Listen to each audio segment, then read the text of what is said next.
Alright, so I just did this entire video and it wasn't recording, so let's try this again.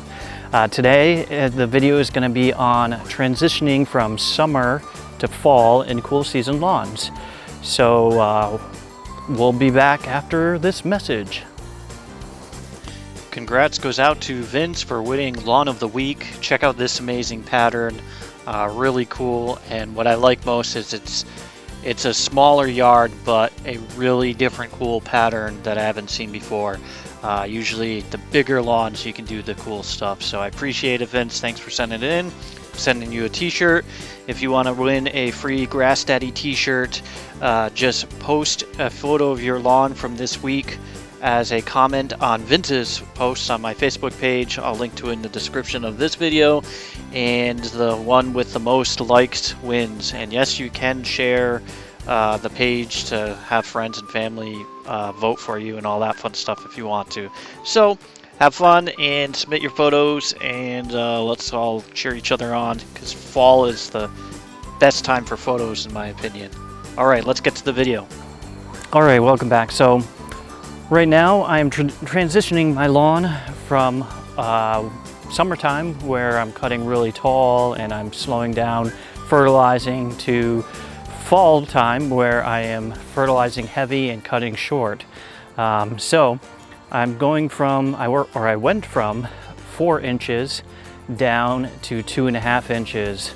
I actually did this in 2 stages. So last week I cut it down a bit, and then this week I did the final cut. But I did bag, and I had my daughter actually help me. I taught her how to use the Toro stow and go lawnmower. Is easy. She picked up on it real quick. So she did the first pass, I did the second pass with the Honda, and something you're gonna notice. All right, so they're still clumping and there's still lots of blades of grass. So when you're doing this transition, if you're going down, it's gonna look a little bit messy. Now, I'll leave it up to you whether you want to keep going with this or not. But you'll also notice there's a lot of these dead blades. And now, this time of year, when the temperatures cool down, Kentucky bluegrass sheds all these little blades here. It's like it's, you know, the stress of the summer's over, and it just goes, and lets blades go and starts to grow new ones. And it's a little bit messy, but you know, it happens and we get through it. Now, something you can do is you can dethatch the lawn and get it all up, which is fine. All right, so I am of the view that you don't have to dethatch your lawn. I think a lot of people overemphasize dethatching. Now, I'll put a little caveat on there. I do agree that the lawns look a lot better afterwards. And I also agree that dethatching does do damage to the lawn, but in the fall when you start fertilizing and everything, I don't think that's a good enough reason to say not to do it. But what I'm getting at is dethatch your lawn if you want it to look better, but don't think you have to. If you don't have the money or the time, don't freak out, it's okay. I typically don't dethatch my lawn, and you'll see it's just fine. Now, I will say, if you've got the means to do it and the time to do it, especially with Kentucky bluegrass shedding, doing the dethatching will pull all that up really quick. You can get it all dealt with in one go, and it's going to look a lot nicer. But I disagree. I think most people will say they have a thatch problem when they actually don't. But I mean, if you want to go for it, go for it. So something else to consider when you are switching over. Sorry, there's some obnoxious cars driving, so I'm gonna wait until they're done so I can think. All right, so when you go down to this height, you're gonna notice more imperfections. So you can see here, the grass is still there, but it's not as thick. You see how thick this is, but then over here it's thinner. Well, it's like if I push this around, it's actually, the grass is spreading out to fill in that spot. So we do, that's a clump, so that might have been from last week when I let a clump stay there and die or kill it. But you'll notice throughout the lawn right here again, there is space in there where there's no grass. And so the goal here will be to cut it frequently, keep fertilizing it, so that way we can fill in those spots, hopefully before winter comes.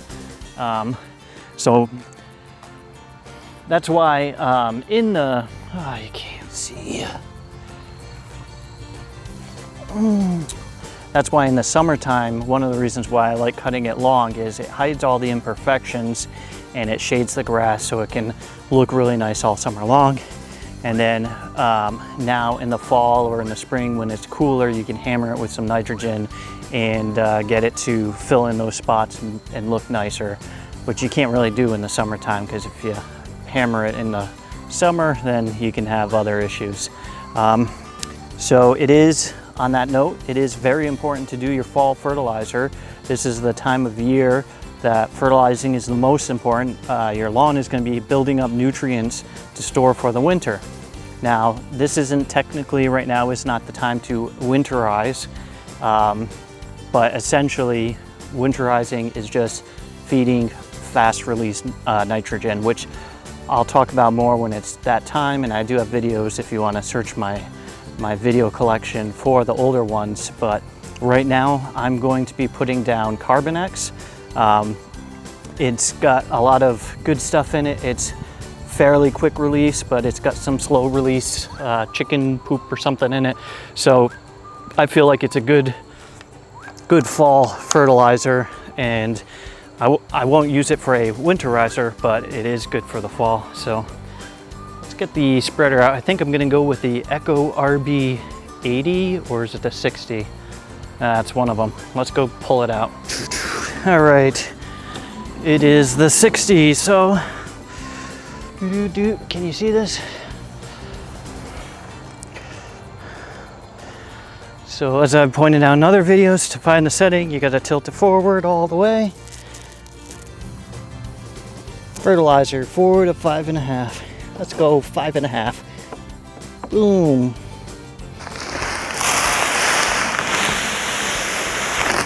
That's probably too much, but oh well.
Forgot how wide that actually throws the fertilizer, and the edge guard on that seems a little weird on the left side, but it works pretty good. So that's what I got for this week. Next week, we'll see what happens. But the sledgehammer definitely killed that nut sedge. I'm probably going to be moving plugs soon to fill in bare spots near the road. And then soon it's going to be spoon feeding urea time, which is fun.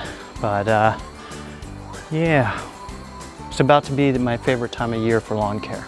If you like my videos, you'll love my website, grassdaddy.net.